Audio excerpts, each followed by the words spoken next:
درود می‌فرستم با بیننده با وفای رادیو آزادی. شهلا گلخواجه هستم در کنار شما و از شهر پراگ با شما صحبت میکنم و حالا در اینجا ساعت رسیده هست و در چند دقیقه دیگر من برای شما سرخط خبرهای تاجیکستان و جهان رو میرسونم و چون همیشه بعد از 3 ساعت دیگر بازم شما رو منتظر میشوم در برنامه خبری رادیوی آزادی که طور شما میدونید در پخش مستقیم تقدیم شما میگردد و شما میتونید اون رو در آزادی ویدیو کانال رادیو آزادی در یوتیوب ببینید.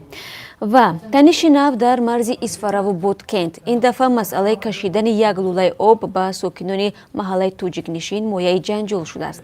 مرزبانان قرغیز گفتند منطقه‌ای که ساکنان واروخ میخواهند در آنجا چاه بکنند در قلمرو قرغیزستان است.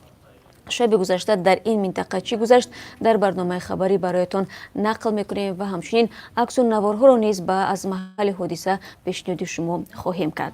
مجزنی تمام شد اما بحث‌های لفظی کبیری و مولا عبدالرحیم تا زن طلاق رسید. اگر در روز دوم جلسه حقوق بشر در ورشو بعضی نمایندگان حکومت تاجیکستان با اعضای مخالفین دست به گریبان شدند، در روز سوم مجزنی نبود ولی رد و بدل لفظی میان جانب‌ها ثبت شده است.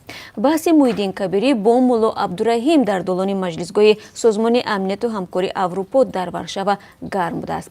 با این موضوع نیز ما بعد 3 ساعت دیگر داخل میکنید و تنها همین را یادرس میشوم که جلسه مربوط به حقوق بشر در ورشو امروز هم ادامه دارد و قرار است امروز مسئله آزادی دینی در کشورهای عضو این سازمان مطرح گردد. صاحبکار در زندان، مردم سرگردان و زندگی در بیناهای بلندوشانه ناتمام در دوشنبه.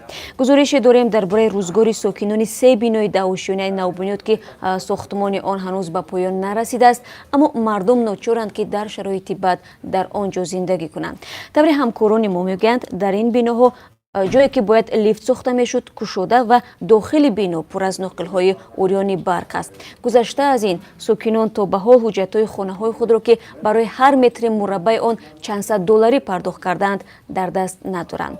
خب قصه روزگار این ساکنان را ما در یک گزارش مفصل در برنامه خبری به شما پیشنهاد میکنیم. کشورهای پیمان ناتو جلوگیری از ورود هواپیماهای نظامی روسیه به حریم هوایی اروپای غربی را مشق کردند. در این تمرین‌ها هواپیماهای بریتانیا، فرانسه، ایتالیا و آلمان اشتراک نمودند. مقابله رمزی کشورهای پیمان ناتو با هواپیماهای نظامی روسیه در حالی است که این کشور هم بزرگترین رزمایش را در تاریخ کشورش راه اندازی نموده است. در امریکا هم گوشت حلال میجویند. شرکت‌های آمریکایی تا رفت استحصال گوشت را زیر چنین تمغه بیشتر میکنند زیرا طلبکارانش میافزاید. در این باره برایتان در برنامه خواهیم گفت. در ضمن گوشت حلال در کشورهای اروپایی سرخریدار است و نسبت به گوشت‌های دیگر نرخ قیمت‌تر دارد. نخستین مرافعه مربوط به کشتار ماهره یتیم وی 33 ساله در دوشنبه به تأخیر گذاشته شده است. انتظار می‌رفت که امروز دادگاه شهر دوشنبه به محاکمه پرونده باباجان شیرینزاده بپردازد که در قتل بیرحمانه همسر سابقش ایبدار می‌شود. ماهره یتیم و در ماه ایول امسال با ضرب 13 کارد به قتل رسید و از او 3 فرزند باقی ماند.